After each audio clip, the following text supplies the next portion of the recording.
Bonjour, une vidéo pour t'expliquer les premières techniques du calcul littéral. Cette première vidéo parlera de la simplification. Je te rappelle que le calcul littéral est utilisé dans plein de situations en maths pour modéliser des problèmes ou tout simplement pour utiliser des formules générales, par exemple de périmètre ou d'aire. En voici par exemple, pour te rappeler un petit peu, ça fera pas de mal, le rectangle, triangle, cercle et carré.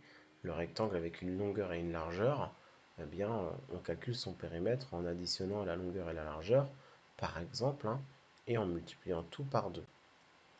Voilà, ça c'est une des possibilités. Bien sûr, on aurait pu faire longueur plus longueur plus largeur, etc. On calcule l'aire en faisant longueur fois largeur. Pour le triangle, son périmètre, c'est l'addition de tous les côtés. J'ai mis petit a, petit b et grand B pour base en fait. Et l'aire, c'est la base multipliée par la hauteur. Et n'oublie pas à la fin de diviser par 2. J'espère que tu n'as pas oublié cette leçon, on l'a vu cette année. Le cercle, son périmètre, c'est 2 fois pi. Pi, c'est environ 3,14, hein, tu te rappelles, fois le rayon, ce qui revient à faire pi multiplié par 2 fois le rayon, le diamètre. Et l'air, c'est pi multiplié par le rayon, multiplié par le rayon une deuxième fois. Le carré, son périmètre, c'est le côté additionné avec lui-même 4 fois. Donc 4 fois le côté. Et l'air, c'est côté fois côté. Donc j'écris côté fois côté. Tu vois ici sur cette page qu'on a utilisé des lettres pour écrire des formules générales. Et puis, une fois qu'on me donne une situation, par exemple un carré de côté 8, j'ai plus qu'à remplacer le petit c par la valeur 8 et j'aurai tout de suite son périmètre ou son aire. C'est une des premières utilisations du calcul littéral. Maintenant, le but, c'est de simplifier un petit peu ces écritures, parce que ça va vite être lourd si les expressions sont de plus en plus grandes. Et donc en maths, on a décidé d'une convention. Cette convention, c'est qu'on va décider que de temps en temps, on va enlever le signe multiplié dans certaines occasions. Donc toutes ces occasions, je vais te les montrer sur une autre page. Donc, première situation, dès que je le pourrai, quand j'aurai une multiplication entre deux nombres, 7 fois 2, on va l'écrire à la valeur que ça vaut. Ça veut dire que dès qu'on peut multiplier deux nombres entre eux, on ne va pas se gêner. Comme c'est prioritaire par rapport à l'addition, ça ne pose pas de souci, la plupart du temps on pourra le faire. Deuxième chose, quand on va multiplier un nombre avec une lettre, d'accord, ou la lettre avec le nombre, dans ces deux situations, on va l'écrire sans le signe multiplié et toujours le nombre devant. Donc 4 fois A ou A fois 4, ça s'écrira 4A. D'accord? Ensuite, on va supprimer aussi le signe multiplié entre deux lettres. Ça veut dire que si j'ai A multiplié par B, je vais pouvoir, en maths, l'écrire AB. Alors si A égale 4 et B égale 2, AB, A égale 4, B égale 2, AB, c'est pas égal à 42, hein, c'est pas 4, 2. Hein. AB, ça serait 4 fois 2. Le fois, il est plus écrit, mais il est quand même là. C'est une convention d'écriture qui va nous dire, attention, je ne l'écris plus, mais il y est. Ça veut dire qu'il faudra toujours multiplier entre le A et le B s'il y a AB d'écrit.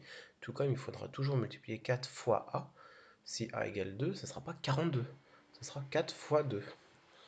Ensuite, on va aussi s'autoriser à supprimer le signe multiplié entre un nombre ou une lettre et des parenthèses. Par exemple, 3 multiplié par une parenthèse x plus 5. Donc ici, les priorités opératoires diraient, il faut faire la parenthèse d'abord. Mince, je ne connais pas combien vaut x, donc je ne peux pas la faire. Donc pour l'instant, je suis bloqué. Mais la seule chose que je pourrais faire, c'est supprimer ce signe multiplié devant la parenthèse. Voilà, ça j'ai le droit. De même qu'on peut supprimer le signe multiplié entre deux parenthèses. Si je multiplie x plus 5 par x moins 2, je vais l'écrire. Tu vois, je l'ai écrit de manière habituelle. Je ne l'avais même pas mis. Donc je vais l'écrire sans les parenthèses entre les deux. Mais il y a quelque chose entre les deux. Il y a bien un multiplié. D'accord? Que je vais m'autoriser à ne pas écrire. C'est une convention. Et dernière étape, quand j'ai multiplié un nombre inconnu, une lettre, avec elle-même, je vais l'écrire avec un petit 2. Ça s'appelle A au carré. D'accord? Ça, tu connais un petit peu. On l'a fait avec les centimètres carrés, on en a parlé un tout petit peu déjà. Et puis si je multiplie un nombre avec lui-même et avec lui-même 3 fois de suite, ben, je vais l'écrire, eh bien, x avec un petit 3. Et on dira x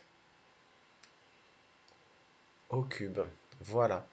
Toutes ces simplifications, bah, c'est celles que tu vas devoir connaître, utiliser pour apprendre à simplifier un petit peu tes expressions littérales, parce qu'on va vite, autrement ça va vite devenir avec beaucoup beaucoup aussi de multiplier, notamment si on ne met pas les petits 2 et les petits 3 là, ça va vite devenir compliqué. Je reviens avec les formules des aires et des périmètres juste avant, et puis du coup on va les écrire mieux maintenant. Le périmètre du rectangle, on va l'écrire 2 parenthèse, grand L plus petit l, mais il y a un multiplié entre le 2 et la parenthèse. C'est la convention d'écriture. L fois L, j'ai le droit, si je veux, de l'écrire LL. Bon, comme c'est la même lettre, on ne fait pas trop, d'accord? Mais si c'était A et B, on écrirait facilement AB. Pour le périmètre, c'est des plus, donc au final, on ne change rien. Dans le, dans le calcul littéral, quand on simplifie, on n'enlève toujours que le signe multiplié, et pas de n'importe quelle façon. Par contre, pour l'air, on écrirait BH divisé par 2, ou même mieux, BH, la division avec la fraction. Pour le périmètre, eh bien, on écrirait ça 2 pi r, parce que c'est un nombre, une lettre, parce que pi c'est la lettre P grecque, hein, et puis entre deux lettres, on peut aussi enlever, c'est multiplier.